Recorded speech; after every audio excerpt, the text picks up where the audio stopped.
رفو چکر ہونا، کھسک جانا، بھاگ جانا۔ پولیس کو دیکھتے ہی چور موقع واردات سے رفو چکر ہو گیا۔ فراٹے بھرنا، تیزی سے گزر جانا۔ جناب ہم تو دیکھ ہی رہے تھے کہ کار فراٹے بڑھتے ہوئے ہمارے پاس سے گزر گئی۔ صحاب فراش ہونا، مستقل مریض ہونا۔ آج ہم اسلم کی عیادت کو گئے، وہ گزشتہ 5 سالوں سے صاحب فراش ہیں۔ کایا پلٹنا، حالت بدل جانا۔ کوشش کرنے والا اپنی زندگی کی کایا پلٹ سکتا ہے۔ کانوں کان خبر نہ ہونا، بالکل خبر نہ ہونا۔ چوکیدار کو کانوں کان خبر نہ ہوئی اور چور چوری کر کے بھاگ گیا۔ کمر باندھنا، کسی کام کے لیے تیار ہونا۔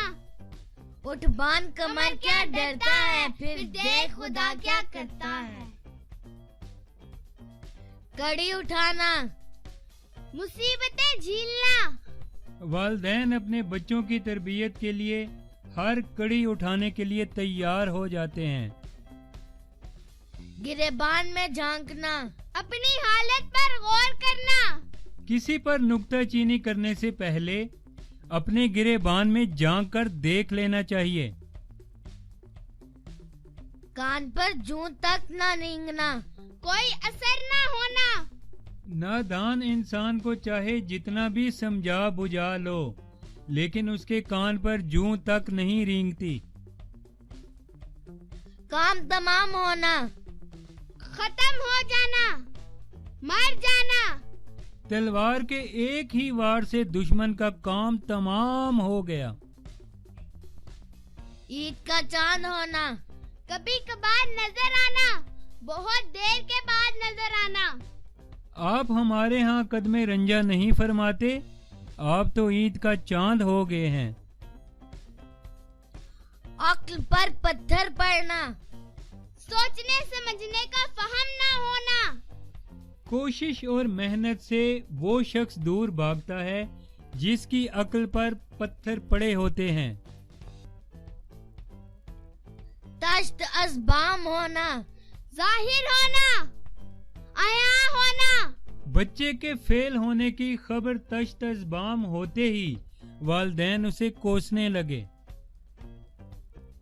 طوطا چشم ہونا، اعتبار کے قابل نہ ہونا، جلد بدل جانا۔ دوستوں پر اعتبار مت کیجیے جناب، مشکل وقت پڑتے ہی طوطا چشم ثابت ہوتے ہیں۔ عش عش کر اٹھنا، بہت زیادہ تعریف کرنا۔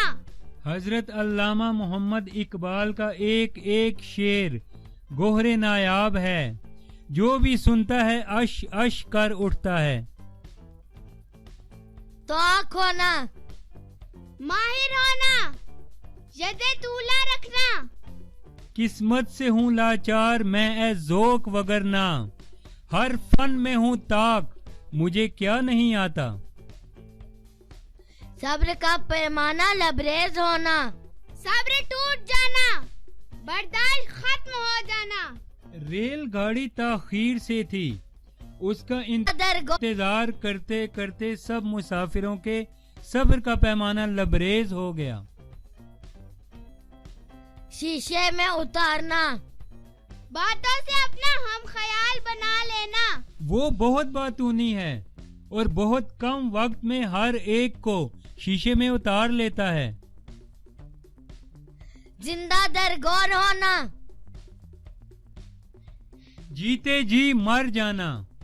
نوجوان بیٹے کی موت نے بوڑھی ماں کو زندہ درگور کر دیا۔ زخموں پر نمک چھڑکنا، پریشان حال کو اور پریشان کرنا۔ بچے کے فیل ہونے کی خبر سنتے ہی تمام رشتہ دار والدین کے زخموں پر نمک چھڑکنے آ گئے۔